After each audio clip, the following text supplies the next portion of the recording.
Hello everyone, आपका स्वागत है हमारे चैनल पे कोडर्स पे। तो आज की वीडियो में हम बात करने वाले हैं साइड इफेक्ट्स के बारे में। चलिए वीडियो को स्टार्ट करते हैं। तो सबसे पहले हम बात करते हैं साइड इफेक्ट के बारे में। हमारे नॉर्मल लाइफ में भी हम नॉर्मली क्या बोलते हैं कि यार इस चीज़ का ये फ़ायदा तो है, लेकिन इसका ये साइड इफेक्ट भी हो सकता है। ठीक है। सेम चीज़ जब हम कंपोजेबल फंक्शन के साथ में हम हमारी यूआई को क्रिएट कर रहे हैं, उस टाइम पे हमारा यूआई तो मस्त क्रिएट हो जाएगा। ठीक है। और जब से जेटपैक कंपोज आया है, तब से मस्त इजीली और काफी कस्टमाइजेशन हम कर सकते हैं हमारी यूआई के साथ में। ठीक है। तो ये एक फायदा है। लेकिन जब भी हम जेटपैक कंपोजेबल फंक्शंस का यूज कर रहे हैं, तो उस टाइम पे साइड इफेक्ट्स का कॉन्सेप्ट आता है। तो जेटपैक कंपोज के टर्म में साइड इफेक्ट्स है क्या? ठीक है। तो पहली वीडियो में हमने बात किया था रिकम्पोजिशन के बारे में। ठीक है। और उस पे हमने एक चीज देखा था कि ये जो रिकम्पोजिशन है, ये अनसर्टन है। ठीक है। मतलब कभी भी स्टार्ट हो सकता है, कभी भी एंड हो सकता है। या फिर कोई रिकम्पोजिशन स्टार्ट हुआ है, तो ये हो सकता है कि कभी वो एंड ही ना हो। ठीक है। मतलब अनसर्टेनिटी है रिकम्पोजिशन को लेकर के। नाउ, जब भी हम जेटपैक कंपोजिबल फंक्शन के साथ में प्रोजेक्ट क्रिएट कर रहे हैं, ठीक है, तो हमारे कोड में एक ऐसा कोड, कोई भी कोड जो कि रिकम्पोजिशन से अफेक्ट हो रहा है, जो कि हम नहीं चाहते। ठीक है। मतलब हम यूआई तो क्रिएट कर देंगे, बट जब हम एक मोबाइल लाइक एक्चुअल प्रोजेक्ट बनाएंगे, तो बस यूआई तो क्रिएट करेंगे नहीं। ठीक है। उसके अलावा भी हमारे बहुत सारे कोड्स होंगे। तो ऐसे कोड्स जो कि रिकम्पोजिशन की वजह से दोबारा से रन हो रहे हैं, ठीक है, या फिर अफेक्ट हो रहे हैं, जो कि हम नहीं चाहते हैं, तो जनरली ऐसे जो कोड्स हैं, इनको हम बोलते हैं साइड इफेक्ट्स।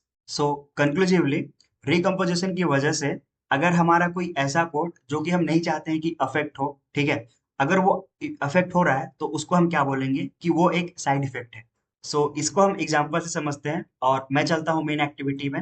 एंड यहाँ पे हम देख सकते हैं इतने सारे कंपोजेबल फंक्शंस हमने क्रिएट किए थे। ठीक है। हमारा ये लास्ट था बॉटम शीट वाला, जो हमने लास्ट वीडियो में देखा था। अभी हम क्या करते हैं, तो यहाँ पे एक पैकेज मैंने क्रिएट किया था पार्ट्स करके। ठीक है। तो ये हमारा 16 पार्ट है हमारे इस जेटपैक कंपोज प्लेलिस्ट का। यहाँ पे मैं एक फाइल क्रिएट करता हूँ। अब इस मेन एक्टिविटी के अंदर में हम कोड नहीं लिखेंगे। यहाँ पे एक फाइल में क्रिएट करता हूँ, और इस फाइल को मैं नाम दे देता हूँ साइड इफेक्ट। इसको हम करते हैं क्रिएट। एंड अब यहाँ पे हम एक कंपोजेबल फंक्शन क्रिएट करेंगे। ठीक है। COMP।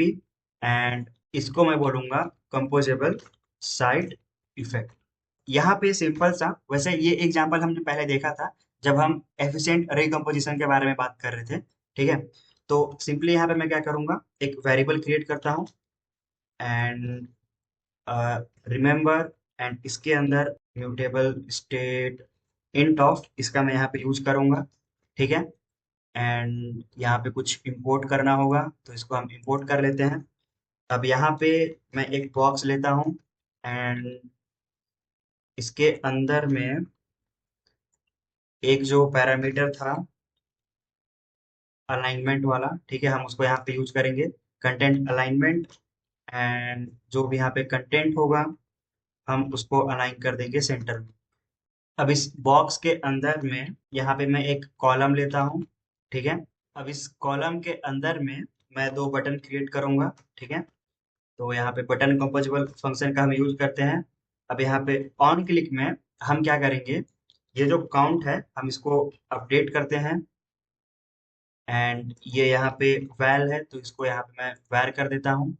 एंड इस बटन के ऊपर में हम एक टेक्स्ट शो करेंगे। ठीक है। तो टेक्स्ट टेक्स्ट कंपोजेबल का हम यूज करते हैं। एंड टेक्स्ट हम प्रोवाइड कर देते हैं इंक्रीमेंट। ठीक है। और ये जो यहाँ पे काउंट है, हम इसको यहाँ पे इसकी वैल्यू को प्रिंट करेंगे। ओके। यहाँ पे हमने डेलीगेशन का यूज किया है, तो यहाँ पे डायरेक्टली अपने को वैल्यू मिल जाएगा। ठीक है। यहाँ पे हम एक ही बटन रखते हैं, जहाँ पे हम हमारा ये जो स्टेट था, ठीक है, काउंट वाला, हम इसको यहाँ पे अपडेट कर रहे हैं। ठीक है। एंड यहाँ पे ये जो टेक्स्ट है, इसके अंदर में हम इसको शो कर रहे हैं। ठीक है। तो जैसे ही यहाँ पे स्टेट अपडेट होगा, तो ये जो अपना बटन कंपोजेबल फंक्शन है, ये दोबारा से रिकम्पोज होगा। ठीक है। बट अब यहाँ पे हम एक काम करते हैं, ये तो टेक्स्ट हम यहाँ पे शो कर ही रहे हैं। ठीक है। यहाँ पे मैं एक फंक्शन पहले क्रिएट कर लेता हूँ। ठीक है। और वो जो फंक्शन होगा, वो बेसिकली, मतलब अभी के लिए हम ऐसा एज्यूम करेंगे कि वो फंक्शन किसी डेटाबेस से या फिर किसी एपीआई से कुछ डेटा फेच कर रहा है। ठीक है। तो यहाँ पे मैं फंक्शन क्रिएट करता हूँ, एंड इसको मैं नाम दे देता हूँ गेट डेटा। ठीक है। एंड इसको हम सिंपली कॉल करेंगे। एंड इसका जो टाइप होगा वो सिंपली एक लिस्ट टाइप का होगा, लिस्ट ऑफ स्ट्रिंग। ठीक है। एंड यहाँ पे हम सिंपली रिटर्न करेंगे एक list. So list of, and इसके अंदर मैं पास कर देता हूँ पपाया, एंड उसके बाद कोडर्स। ठीक है। तो हम ऐसा मान के चलते हैं कि ये एक प्रकार का अपना एक नेटवर्क कॉल है। ठीक है। एंड यहाँ पे बस एक सिंपल सा लिस्ट रिटर्न हो रहा है। ठीक है। अब इसको यहाँ से मैं कॉपी करता हूँ, या फिर सिंपली हम यहाँ पे आते हैं, and यहाँ पे मैं डेटा करके एक वेरिएबल क्रिएट करता हूँ। ठीक है। और ये जो गेट डेटा है इसको कॉल करता हूँ। एंड इसके बाद इसको यहाँ पे हम सिंपली क्या कर देते हैं, लॉग। ठीक है। सो सिंपली यहाँ पे हम क्या कर रहे हैं, हमने पहले एक स्टेट यहाँ पे क्रिएट किया। जैसे इस बटन पे क्लिक होता है हम इस स्टेट को अपडेट कर रहे हैं। ठीक है। और इस बटन पे जो भी टेक्स्ट हम शो कर रहे हैं, ठीक है, उसके अंदर में यहाँ पे मैं काउंट को शो कर रहा हूँ। ठीक है। जब भी स्टेट अपना चेंज होगा ये दोबारा से रिकम्पोज होगा, ताकि हम अपडेटेड वैल्यू अपना देख पाए। ठीक है। एंड साथ ही साथ इस बटन के अंदर में मैं क्या कर रहा हूँ, यहाँ पे हमने एक फंक्शन क्रिएट किया। ठीक है। जो कि सिंपली अपना एक लिस्ट रिटर्न करेगा। एंड उसके बाद जो भी डेटा आएगा उसको हम यहाँ पे लॉग कर रहे हैं। ठीक है। तो रियल प्रोजेक्ट्स में आप ऐसा नहीं करेंगे, लाइक बटन के अंदर आप ऐसे कोई डेटा वगैरह फेच नहीं करेंगे। वैसे आप कंपोजेबल स्क्रीन के अंदर करेंगे ही नहीं। ठीक है। व्यू मॉडल लाइक एमवीवी आर्किटेक्चर होता है, हम उसकी हेल्प से हम व्यू मॉडल या फिर रिपोजिटरी पैटर्न अगर हम यूज कर रहे हैं तो वहाँ पे हम डेटा वगैरह का काम करते हैं। ठीक है। बट यहाँ पे जस्ट एग्जाम्पल के लिए मैंने एक कोड लिखा है। अब एक काम करते हैं, इसको हम एनोटेट करते हैं प्रीव्यू के साथ में, एंड इसको मैं रन करके देखता हूँ। सो अपना कंपोजिबल फंक्शन रन हो चुका है। इसको मैं थोड़ा जूम इन कर लेता हूँ और लोकेट ओपन कर लेते हैं। एंड यहाँ पे मैंने ये जो लॉग का टैग था वो यहाँ पे मैंने लगा लिया है। एंड यहाँ पे इनिशियली हम क्या कर रहे थे, ये जो अपना फंक्शन था वो एक लिस्ट रिटर्न कर रहा है। ठीक है। और उसको हम यहाँ पे लॉग कर रहे हैं, इसीलिए यहाँ पे इनिशियली अपना डेटा फेच होके आया है। ठीक है। अब यहाँ पे क्योंकि ये हमारा नेटवर्क कॉल है जो हम मान के चल रहे हैं। ठीक है।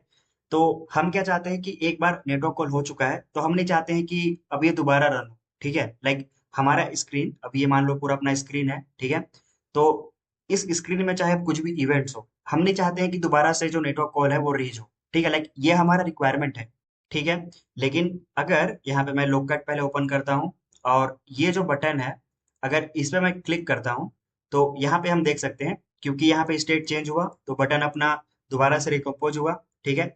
और रिकम्पोज होने के साथ ही साथ यहाँ पे जो बाकी के कोड थे वो भी दोबारा से रन हो। ठीक है। तो इसीलिए यहाँ पे ये जो हमारा एक कोड था, ठीक है, जिसको हम नहीं चाह रहे थे कि ये दोबारा से रन हो, वो बिकॉज ऑफ द रिकम्पोजिशन दोबारा से रन हुआ। ठीक है। और अगेन अपने को लाइक हमारा जो नेटवर्क कॉल है वो रेज हुआ। ठीक है।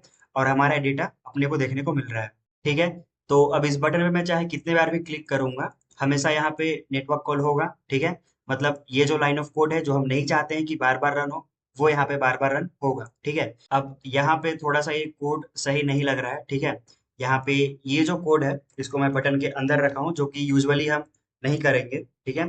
तो मैं एक काम करता हूँ, ये जो अपना कॉलम है, ठीक है, इसको मान लो लाइक ये जो अपना बॉक्स है पूरा, ये मान लो इसको एज ए स्क्रीन। ठीक है।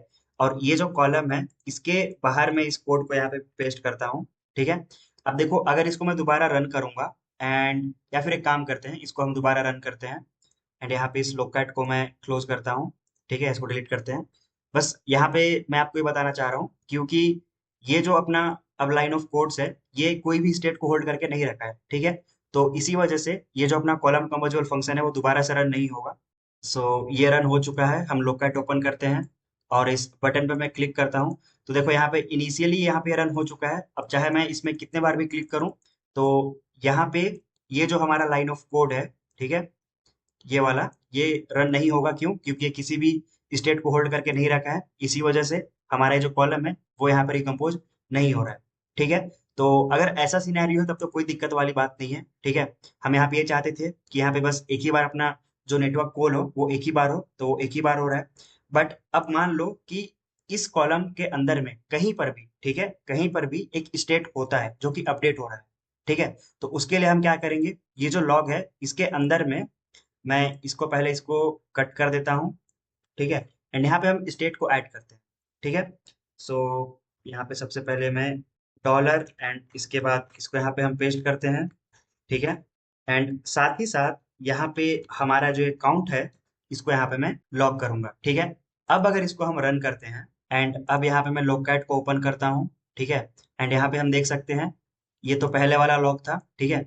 ये यहाँ पे जो अभी हमने लॉग रखा है तो ये इनिशियल कंपोजिशन में ये एक बार रन हुआ है, ठीक है।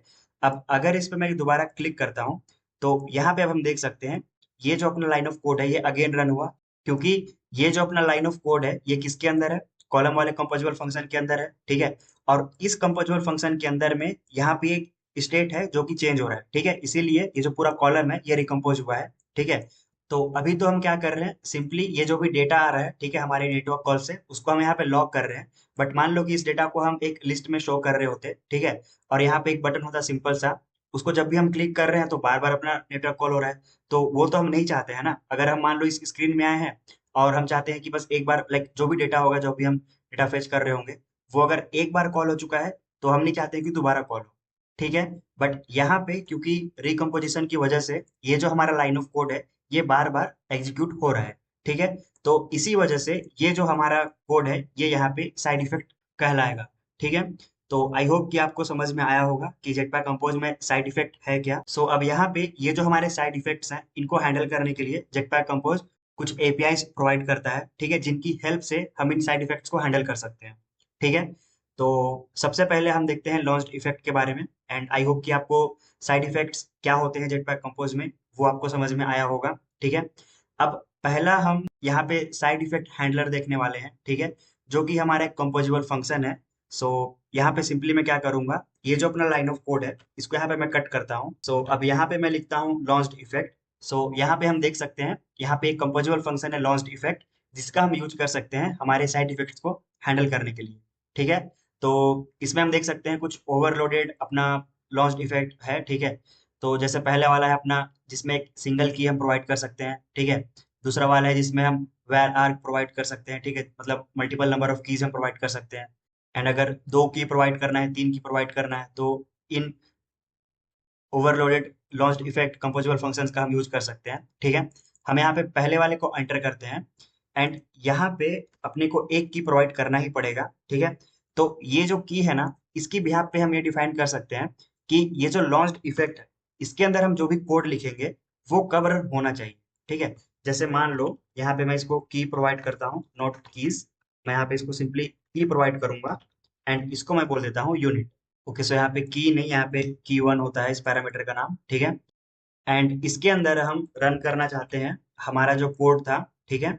तो अब ये जो अपना साइड इफेक्ट हैंडलर है लॉन्च्ड इफेक्ट, ठीक है, यहाँ पे हम एक की प्रोवाइड कर सकते हैं या फिर पेयर ऑफ की हम प्रोवाइड कर सकते हैं, ठीक है, या फिर हमने वेर आर्ग भी हम प्रोवाइड कर सकते हैं, ठीक है, मतलब मल्टीपल नंबर ऑफ कीज। तो इन कीज का क्या मतलब है कि हम ये डिफाइन कर सकते हैं कि ये जो अपना लॉन्च्ड इफेक्ट है ये कब रन होना चाहिए। अब यहाँ पे देखो मैं की क्या प्रोवाइड किया हूँ, यूनिट, मतलब जब इनिशियल रिकम्पोजिशन होगा तब तो अपना जो ये लॉन्च्ड इफेक्ट है ये रन हो जाएगा। बट मान लो जब दोबारा से रिकम्पोजिशन होता है तो उस टाइम पे ये जो अपना लॉन्च्ड इफेक्ट है वो चेक करेगा कि क्या ये जो की प्रीवियसली पास किया गया था वो चेंज हुआ है कि नहीं। अगर वो चेंज नहीं हुआ है तो ये जो इसके अंदर का कोड है इसको ये रन नहीं करेगा, ठीक है। सो इसको हम एक बार रन करके देखते हैं। सो कंपोजिबल फंक्शन रन हो चुका है। मैं यहाँ पे लॉग कैट ओपन करता हूँ एंड यहाँ पे हम देख सकते हैं इनिशियल कंपोजिशन हुआ है, इसीलिए अपना ये जो कोड था, ठीक है, ये यहाँ पे रन हुआ एंड यहाँ पे जो हमने लॉग रखा था वो देखने को मिल रहा है, ठीक है। अब अगर यहाँ पे मैं इस बटन पे क्लिक करता हूँ तो यहाँ पे हम देख सकते हैं अपना लॉग प्रिंट नहीं हो रहा है, ठीक है। स्टिल हमारा जो ये स्टेट था वो यहाँ पे अपडेट हो रहा है, ठीक है। तो अब यहाँ पे सिंपली क्या हो रहा है, ये जो हमने कोड रखा था, ठीक है, जहाँ पे हमें पहले फंक्शन कॉल कर रहे हैं एंड उसके बाद लॉग प्रिंट कर रहे हैं, को हमने किसके अंदर रखा है, लॉन्च्ड इफेक्ट के अंदर में। एंड इसको हमने एक की प्रोवाइड किया है जो कि अभी किया है यूनिट। तो जब इनिशियल कंपोजिशन हुआ तो सारा यहाँ पे कोड रन हुआ, ठीक है, इसीलिए अपने को इनिशियल जो लॉग था वो देखने को मिला, ठीक है।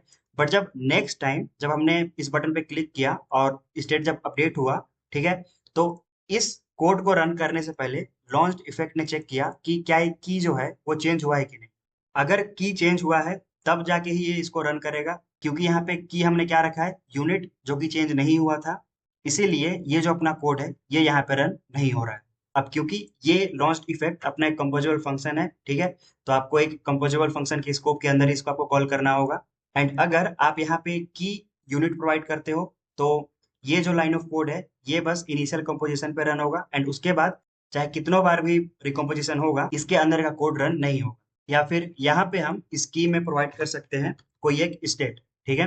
तो अब यहाँ पे अगर इसको रन करोगे आप, तो होगा क्या कि इनिशियली ये जो की है, ये किसको होल्ड करके रखा है, स्टेट को, ठीक है। तो स्टेट में भी इनिशियल वैल्यू यहाँ पे क्या है, 0। अब जैसे हम बटन पे क्लिक करेंगे, हमारा स्टेट अपडेट होगा। जैसे ही स्टेट अपडेट होगा और रिकम्पोज होगा, ठीक है, तो हमारा जो लॉन्च इफेक्ट है वो चेक करेगा कि जो प्रीवियस की वैल्यू था वो चेंज हुआ है कि नहीं। तो अब क्योंकि हमने प्लस प्लस किया है तो 1 हो गया होगा, 0 से 1, ठीक है। तो लॉन्च डिफेक्ट देखेगा कि ठीक है, पहले तो 0 था, अब ये 1 हो गया है। तो क्या करेगा, दोबारा से ये जो कोड है इसको रन कर देगा। फिर अगर दोबारा हम बटन पे क्लिक करते हैं तो हमारा जो वैल्यू है वो 1 से 2 होगा, ठीक है। लॉन्च डिफेक्ट चेक करेगा कि अब 2 से 3 हो गया है, तो अगेन इसको रन करना है, तो अगेन ये रन हो जाएगा, ठीक है। तो आप इस लाइन ऑफ कोड को मतलब ये चेंज करके, स्टेट पास करके इसको रन करके देखना। एंड यहाँ पे जैसा हमने देखा था कि ये जो अपना लॉन्च इफेक्ट है, ये यहाँ पे ओवरलोडेड कंपोजेबल फंक्शन है, ठीक है। तो यहाँ पे हम की 2 की 3 या फिर ये जो where arg है, ठीक है, ये सब हम प्रोवाइड कर सकते हैं। मतलब मल्टीपल की के हिसाब से अगर हम लॉन्च इफेक्ट के अंदर के कोड को रन करना चाहते हैं तो वो भी हम कर सकते हैं, ठीक है। एंड यहाँ पे जो अपना लॉन्च इफेक्ट है, ये अपने को कोरोटीन का स्कोप भी प्रोवाइड करता है, ठीक है। तो इसके अंदर मान लो अगर आपको कोई भी एक ऐसा कोड लिखना है जिसको आप चाहते हो कि आप बैकग्राउंड थ्रेड में एग्जीक्यूट करो, ठीक है, तो आप उस केस में लॉन्च इफेक्ट का यूज कर सकते हो, ठीक है। तो जैसे अपना एक फंक्शन होता है सस्पेंडिंग फंक्शन डिले, ठीक है। अब इसको यहाँ पे हम डायरेक्टली यूज कर सकते हैं, क्योंकि ये जो लॉन्च इफेक्ट है ये अपने को कोरोटीन का भी एक स्कोप प्रोवाइड करता है, ठीक है। तो जो भी हमारे नेटवर्क कॉल वगैरह होते हैं, लाइक जो भी थोड़ा सा टाइम टेकिंग वर्क होता है, उसके लिए आप देखोगे कि जेटपैक कंपोज के प्रोजेक्ट्स में मोस्ट ऑफ द टाइम हम लोग लॉन्च इफेक्ट वाले साइड इफेक्ट हैंडलर का यूज कर रहे होते हैं, ठीक है। तो ये था अपना लॉन्च इफेक्ट। तो यहाँ पे ये जो अपना लॉन्च इफेक्ट है, ये कोई साइड इफेक्ट नहीं है, ठीक है। ये साइड इफेक्ट को हैंडल करने का एक तरीका है, ठीक है। सो आई होप कि आपको समझ में आया होगा कि जेटपैक कंपोज में साइड इफेक्ट्स क्या होते हैं। एंड एक जो अपना साइड इफेक्ट हैंडलर है लॉन्च इफेक्ट, हम उसको कैसे यूज कर सकते हैं, कब यूज कर सकते हैं, वो भी हमने देखा, ठीक है। सो आज की वीडियो के लिए हम इतना ही रखते हैं। नेक्स्ट वीडियो में हम कुछ और साइड इफेक्ट हैंडलर्स के बारे में बात करने वाले हैं। So thank you so much for watching this video. मैं मिलता हूँ आपसे नेक्स्ट वीडियो में। तब तक के लिए आप पपाया कोडर्स चैनल को सब्सक्राइब कर लीजिए। Thank you, happy coding.